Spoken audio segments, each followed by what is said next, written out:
ভবিষ্যৎ ছেলে মেয়ে আমরা একটা ভালো প্রজন্ম তৈরি করব। কিভাবে তৈরি করব? নিজেরা ভালো থেকে এবং ছেলে মেয়েদেরকে ভালো শিক্ষা দিয়ে, শিক্ষার সুযোগ দিয়ে। সেই জন্য আপনাদেরকে আমি বলছি ব্যক্তিগতভাবে আপনারা আমার স্বামীকে ভোট দিবেন এবং নিজেদেরকে, এবং এই ভোটটা আমি মনে করি আর এবারের নির্বাচনে মেয়েরা মেয়েদেরকে ভোট দিবে। এটা শুধু আমার স্বামীকে ভোট দেবে না, আমার নিজের আপনার জিতা হারা নির্ভর করছে। আর এখানে যদি আপনি এবং 12 তারিখে আপনাদের মূল্যবান ভোট আমার স্বামীকে দিয়ে আপনারা নিজেদেরকে সম্মানিত করবেন এবং ইনশাল্লাহ আশা করি ভবিষ্যতে আমার এই কথার মূল্য আপনারা অবশ্যই বুঝতে পারবেন। যে আপনারা হয়তো মনে মনে করবেন যে ও এসব বড় বড় কথা তো সবাই অঙ্গীকার করে যায়। হ্যাঁ, আমার স্বামীর 44 বছরের রাজনীতির জীবন এবং তার এত মামলা, এত কিছুর প্রতিকূলতার ভিতরে আপনাদেরকে ছেড়ে সে কোনোদিন চলে যায়নি।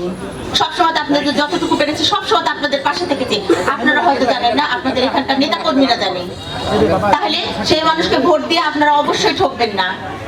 আপনাদের সবকিছুতে উনি পাশে থাকবেন এবং আপনাদেরকে এইভাবে সবসময় সঠিকভাবে সিদ্ধান্ত নেওয়া এবং কথা বলব।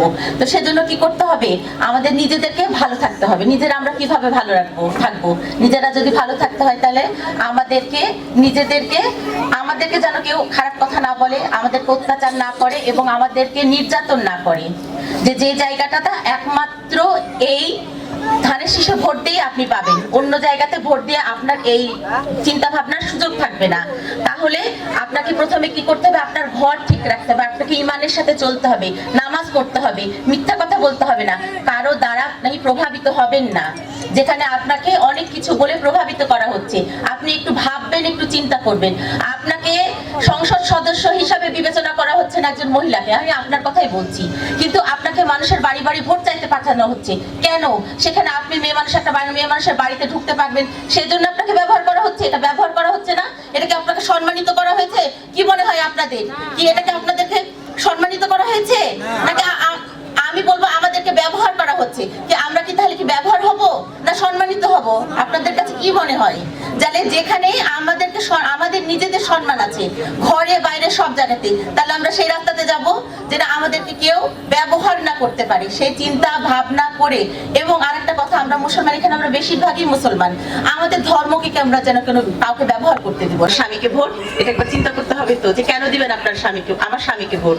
তো আপনারা ভোট দিবেন এই কারণে যে আমার স্বামী যোগ্য, সৎ এবং সব করেছেন, বাচ্চাদেরকে খাইয়েছেন না, তাহলে সবকিছু করেই তো এসছে। তো আপনারা যদি একটা পুরুষ মানুষকে কাজটা দেন, কার স্বামী করতে পারবে, ভাই করতে পারবে? প্রার্থী, ধানের শীষের প্রার্থী অ্যাডভোকেট শফিকুল হক মিলনের বউ, আপনাদের কাছে যেটা সহজে পরিচিত। তো আমার এটাই পরিচয়, আমি আপনাদের মতো সাধারণ গৃহিণী, আমি কোনো কিছুর সাথে জড়িত না, শুধু আমার স্বামীর সাথে জড়িত, মানে উনার সাথে। এটাই আমার পরিচয়।